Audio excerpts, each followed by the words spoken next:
When you make something new, it's always a combination of your older self, your older stuff, combined with something new. So you're always building on stuff you've already done. I think that's developing as an artist. Welcome and thank you for tuning in to Brushing Up. This is a space where we talk about creativity, illustration, and surface pattern design. I'm Cody and this is Claire, and this is part 3 of working in a series. In this one, we're going to talk about drawing challenges, prompts, and projects. So I guess my first question is, do you have any tips for starting or continuing a series of illustrations? Yeah, I think you mentioned it. What you said in the last episode was really good. Setting yourself up for success. I don't think I could say it any better than that. I know in the last episode I focused so much on the planning stage, but it's so important because there's so many things that can happen during making multiple illustrations, multiple designs, that you just need to start off the right way and make it easy to start. So for me, that means staying really organized. That way I can keep going as well. And starting with those thumbnail sketches, that one's really important for me. And I would definitely say when you're starting a collection for the first time, maybe you get a bit scared and you're just like, I don't really know what to do. I don't know what, maybe I have ideas, but I don't know how much time I want to spend on all of this. I would say look at older work, like repurpose inspiration, ideas that you already had before, because you know you've done it before. So what would you want to build on?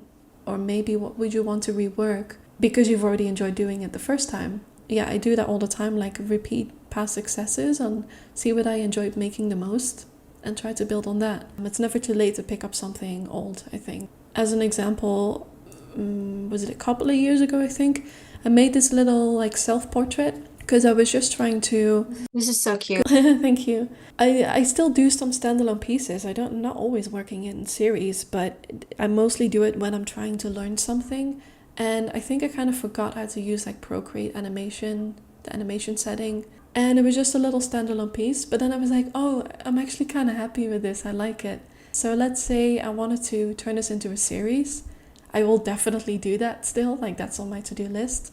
What I would do is go back to that file in Procreate and then look at how I can turn this into a series. It doesn't have to be complicated. For me, the first thing comes to mind is what took a lot of time was like me on that bicycle, like the person in the foreground. But what was really easy to do was the background. So what if I could then separate the layers of the background, turn it into maybe 3 different backgrounds, 3 different locations, like cycling through different countrysides, and then have those 3 separate animations basically. So just looking at older content and what you already enjoy doing. And on the topic of staying organized, keep your sketches as well. So these sketches were from the Retro Supply, the Frightful drawing challenge. And in this case, I wasn't really sure how that was going to turn out, but I was actually really happy with the final result that I did for this. So I made sure to keep those sketches so that I could always build on this if I wanted to. And I still also really want to build on this and maybe do more with this left one, especially the broommates. Just because when I finished it, I was like, oh, I'm really happy with this, I'm going to share it. And it turned out that a lot of people enjoyed this. It reminded them of like a sitcom about witches in the 90s or something. I don't know, something like that. That just made me think like, I really enjoyed this. I want to do this again. So if you make sure you keep those sketches, you can still change the execution of this and maybe do it in 3 different colors or change the composition slightly, but make sure that you start with that sketch. Because if, let's say, I only had the final pieces of this and I wanted to build on that specific already existing series, I would have a hard time working the same way because your style always changes over time. The final execution of it would just have a different feel to it, I think. But if you start with those sketches, finish all the sketches for that collection, and then do the final execution of all those pieces after, it's gonna feel much more cohesive. So the same thing as I said in the last episode about starting with your thumbnail sketches, finishing that up, and then do the execution for all of those later. That way your final movements and textures is going to be the same. Does that make sense? Well, I think when you're working in a series, even if you plan on picking it up later, by saving and organizing that way, I think you kind of are picking up. But like when you start over, even if you're going back to the sketch, just by using different brushes or you have, a new way of working, it's going to be it's still going to be cohesive. Exactly, yeah. And that also allows you to, just when you're developing, when you're just becoming better at what you do, to try it again and use different textures, just change it up, and then you have even like two versions of the same illustration, but you've made giant leaps forward. So keep those sketches always. And the next thing is looking for accountability. That really helps with not starting specifically, but just looking to keep working, to keep going with your collection. And this is something we discussed before, right? About drawing challenges. That's really helpful. So there's like online drawing challenges or online drawing prompts where you get a new theme or a new word every day or week. And that way you have a calendar, you have your deadline set, and there's accountability too, because you want to make sure that you share your daily sketch, your daily illustration on social media. And there's also no time to perfect things. You have to move forward. And that's actually really helpful. There's people working alongside you, so it kind of automatically helps to put that accountability in you. I think when you have not only the deadlines, but other people working alongside you, even if it's like, other side of the world. Yeah. Yeah, community, right? And it really helps. And it also helps with what we talked about, with setting rules, setting those constraints. When you have like a drawing challenge like this, the constraint is already there of like the deadline. If it's a new thing every day, I mean, you have no time to stop. You need to keep going. You have a certain word or theme or letter to work with. And sometimes they even give you certain colors or specific visual things to work with, or certain brushes. And yeah, the sense of community really helps. I would say it also really helps to maybe ask feedback from other people. That's always helpful. And in terms of drawing challenges, this example was from 36 Days of Type. That is a big drawing challenge that happens around March, April. And that one has, I highly recommend it because it has helped me so much to move forward, especially when I was learning to use the iPad. And with this, it's 36 days, no time to stop. It's the whole alphabet and the numbers. You just have to basically do a new letter every day. That has helped me to kind of get rid of some perfectionism, to move forward very quickly and learn to work in a collection. You could either obviously do 36 days of the same kind of theme or style, but what I did is every 3 days I changed it up and did something new. Every 3 days I gave myself a slightly different brief. I just based this on the fact that Instagram is like 3 posts per row. So that just seemed to make sense. It was great because you even broke it up. So it's not all one same style. You broke it up with 3. So so you wouldn't get bored, and you created interest for yourself as well, but still kept within the brief. Yeah, especially because if you're kind of in the beginning, if you're still learning and experimenting, 36 days of the same thing might be a bit much. But you make the rules, it's your work. So if you want to do set new limits or a new theme for yourself every like 10 days, 3 days, whatever, you can do that. Especially that drawing challenge is incredibly helpful for learning to create consistency as well. And the Frightful Challenge from Retro Supply is really good. In general, October, there's loads of different drawing challenges that are really helpful. And another good one is the They Draw and Cook, and They Draw and Garden, They Draw and Travel. Yeah. They're all part of the same community. Those are great as well. But there's loads and loads. And we mentioned a couple of different ones as well in the blog post we wrote together about the online communities, right? I think I mentioned the They Draw and Cook. Yeah, pretty sure you did. But there's loads of different communities in there that do challenges and have that community feel. So if you're looking for accountability or you don't know how to make a collection by yourself, just follow those communities. Have a Or look you at that. just, like that's how me and you got together. Just we wanted someone to collaborate with, pick a creative buddy and see if they want to meet or just, I mean, we live across the world from each other, and it's worked out really well. And I mean, been tremendous in helping me be held accountable, working on stuff consistently. And so, yeah, I am a huge Mhm. proponent of accountability partners. Yeah, it makes such a difference. And especially if you're a perfectionist, I've had to work on that a lot to just find ways to stop myself from going nuts with illustrations and overworking things, overdoing things in general, and doing stuff with somebody else has stopped me to do that. It And yeah, kind of this reminds you community. to kind of get out of that perfectionist mindset that you just need to do it. You don't think about it as much. At least as I know it's been with me. I have you and I have another person who I regularly meet with, and yeah, it just really helps clarify things. And because you're talking about your creative work, and if you're working together, then you're like sharing the workload, and then I think you naturally are kind of like knowing that you just need to get stuff done. Yeah, that's the whole point of online communities, to find people that you can work with. And yeah, that's why it was so important for us to get that article out as well. Absolutely. So, how do you take what you've enjoyed creating into a new series? I try to obviously stay organized, but also try to evaluate series that I've done and just try to take parts of that into a new series. Usually, when I start something new, that's kind of the time to start browsing old ideas and making sure that I don't forget what I actually enjoyed in previous series. That really helps develop your visual language as well, your personal style. So, as an example, what I did a couple of years ago is this greeting card collection that I printed. I talked about that in the first episode.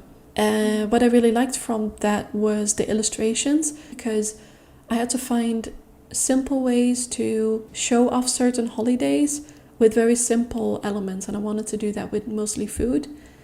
And I did these very flat shapes and kind of like retro inspired graphics. So I wanted to make sure to reuse that in the next year with this new greeting card collection. So I used those kind of same graphic shapes and just continue doing that. So I think before you start a new series, like just have a look at older stuff and write down a couple of things that you really want to use in the next collection. And that kind of, I think when you make something new, it's always a combination of your older self, your older stuff, combined with something new. So you're always building on stuff you've already done. And I think that's a nice way to look at it. I think that's developing as an artist. I think that's how you Taking continue to develop your style as well. Yeah, yeah, exactly. You're always building on stuff, so that helps with your consistency. Yeah. I'm Um, constantly looking through past sketchbooks. I know this is a way that I'm always kind of going back and seeing where I can draw inspiration from, and or what I completely forgot about, or maybe there's a certain element that I'm like, oh, I can use this somewhere else. I can just redraw it or tweak it a certain way, or yeah, yeah, I think past sketchbooks or sketches are a great way in and of themselves. You always think, oh, I need to go window shopping or I need to look at other stuff online, but really, we can be our own inspiration. yeah. I think yeah, just as we mentioned, like we're taking inspiration from what you've already done is really helpful. I would say also what is really helpful for creating your collection is keeping your end goal in mind. Let's say you're making something for your portfolio. It's fine if it's just like on social media, on your website, and it's done. But if you want to take that a step further, you can do the printing. For me, it was really helpful to continue this particular greeting cards collection, knowing that it was going to end up being printed and then I was going to sell it. This was specifically for local markets. So, deadlines were very clear that had to be finished. And seeing it printed was, yeah, that just made me really proud. That really helped with being able to finish it and pushing through and pushing my boundaries, I guess. So I think anytime that you can maybe print stuff, maybe use print on demand, print it as posters, stickers, whatever you can do, try to do that. And also those things are perfect for doing in a series. It's a huge accomplishment, I There's think. something about touching like the tangible that is really satisfying, I think. Yeah, exactly. I know surface pattern designers, when we like a lot of times when you work with someone to have your art licensed, and if they send you samples, that's like opening this present that you get in the mail. It's just really fun. Yeah, it's definitely a must. Like, even if you never do anything printed as an artist, definitely try to print something once just because it's so fun. I also wanted to mention what is really much easier to do in a series than in a standalone piece is having lots of behind the scenes videos and sketches and photos, because you have so much time to and material to work with. So while you're doing that, keep in mind to have lots of behind the scenes stuff as well. Obviously, it all depends on what your goal is. But if you're active online, then you need to have something visual to show. So try to make photos and share your process wherever you can. When I mentioned in the beginning, in the first episode, is the Mexican style restaurants that I painted, all of those, that got me even more work because of posting it on social media. And it was specifically not the finished results, it's the behind the scenes footage. I made sure that I had loads and loads of photos to share of basically me painting. And it's this example, specifically this photo, got me quite a lot of work just because I think it was just the right time, the right photo, showing process. And after the pandemic, I think seeing stuff that was tactile, it just people loved seeing that. So keep lots and lots in process, even if you're doing stuff digitally as well. I mean, Procreate has, the video replay. You can keep your sketches, just whatever you have, try to share as much as possible. And that's a lot easier to do in a collection than with a standalone piece. There's just so much more material to work with. This is something I would love to do more of. I think I almost need to like just set like a time block, like of stuff that I can like gather together to either schedule or plan out when to post, because I'm really bad at showing my process and taking pictures and recording that. But yeah, it does seem like it really resonates with people, Mm-hmm. those type of posts. Yeah, it's a lot of work, but yeah, even if you think it might not make a difference or it doesn't mean that much, like just these like pictures of you making the work is super, super important. Yeah. So it's all about keeping it simple, right? Yeah, exactly. I think that allows you to be flexible as well. Another example that I wanted to show here is this little collection I did. This was for a mural design festival earlier in the year. And I had already participated in this festival last year. This is in Madrid. And basically, what they do is they pick a bunch of artists and then they connect them to certain restaurants and shops and bars and basically public spaces where those things can be painted over the weekend. I had already done this festival the year before, and I knew that what they needed was designs that were going to be quite flexible, that could be applied to like different windows or mirrors or walls, whatever they had available. So this is a good example of how it wasn't necessarily something that needed to be a series, but it really helped me to work that way, to work in a mindset of a series so that I could be flexible. So what I did for this is just a really simple theme, and I made these like little visual icons, I guess, kind of like collages of different elements. And I just sent all of that together. I'm not sure, what they would say. But then as it turns out, it was going to be something that needed to be very flexible. And the place that was picked was a restaurant with these 3 super narrow windows. And I needed to make my design work somehow. But because I already had so much to work with, I could put all of those designs together into 2 vertical pieces. And I think starting with lots of that, like a series of things, and then turning it into one is a lot easier than the other way around, where you're going from maybe one piece and then, oh, you know what, we need 5 because we have 5 windows or something, and then making more, expanding that further. So it allows you to be really flexible as well, and I think that's really important. So I started with these sketches in Procreate and then used acrylic for that to paint them onto a restaurant. That's really cool. And it's almost like you I created think. like not even just series, but like series of elements that you mix and match together.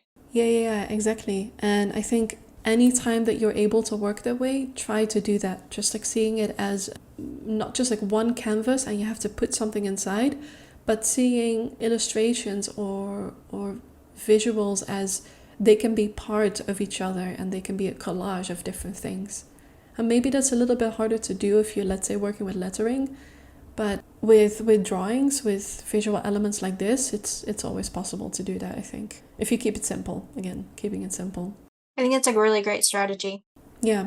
And it's definitely the reason that this got chosen, just because it's the same thing as the example of the Mexican style restaurant where the client is stressed and they need, yes, they want something beautiful, but they also need to know that they can rely on you and you need to be flexible. So it's not just about how to make something really pretty, it needs to function as well. And with this particular idea, there was so much to work with here that they were able to pick whatever location they had and it was going to work no matter what.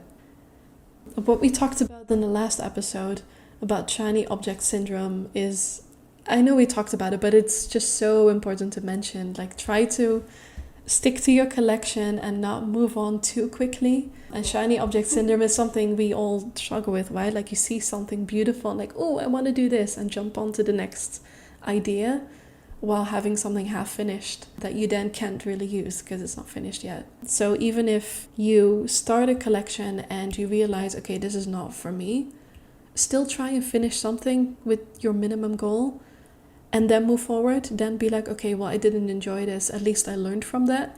But try to stick to something and not have a bunch of half finished series that you then can't use or can't share.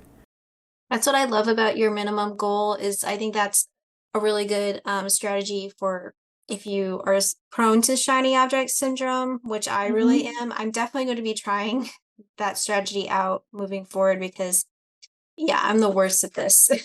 I know a lot of other artists who are like this as well. So Yeah, and I learned the hard way. I'm like this too sometimes. So I mean, I used to be, so I'm trying to, unlearn that a bit and be just very careful with that as well. I mean, even still for me, my Procreate files, my library is just full of unfinished things. And I'm trying to see things in a different way and set those minimum goals. almost like a You mindset of being okay with all those sketches and even unfinished projects because you can always come back to them later if you switch that mindset with what we've been talking about in Yeah, this episode. yeah, absolutely. And what I mentioned before as well, like I used to be, I still am a little bit like a perfectionist. And it honestly almost never serves you to be a perfectionist. It just, you get nothing done.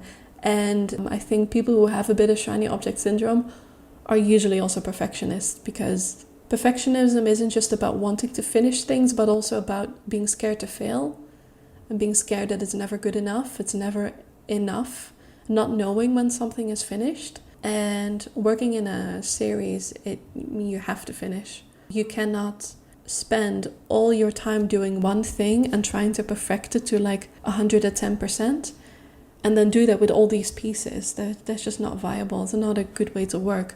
So what I try to stick to is a rule. When I don't know if I'm finished, try to finish it 70% instead of 100%. Or try to finish a series or 2 or 3 pieces 70% done instead of one piece 100%, because that's way more valuable.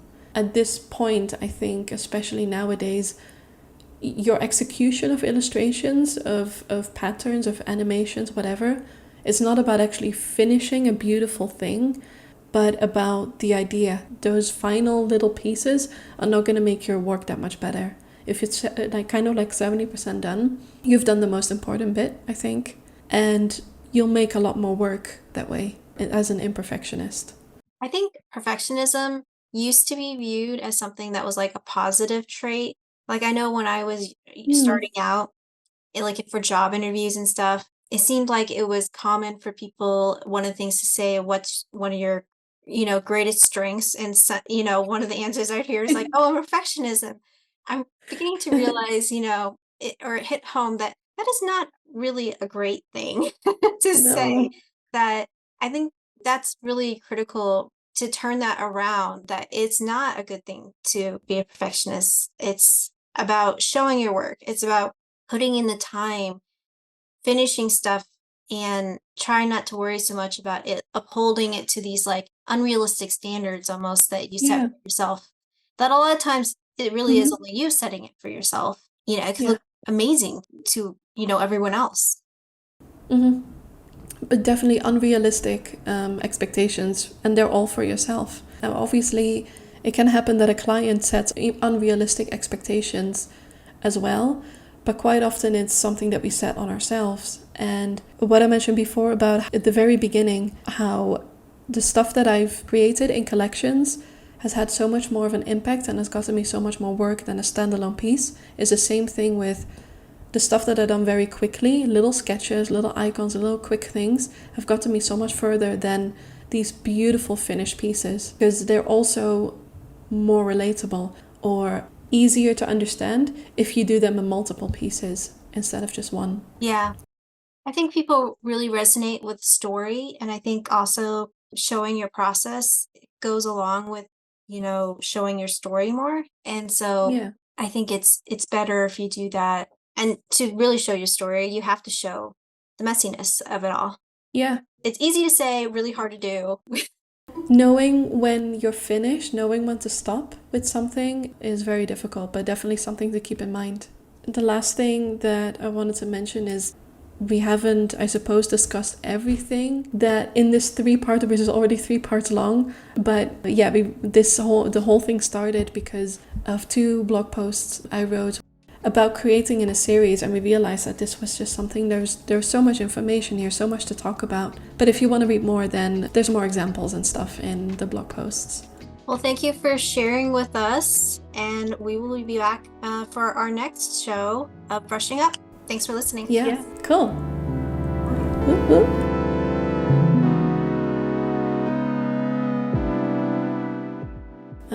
I'm just thinking shiny object cinema. I'm looking so shiny on the camera as well.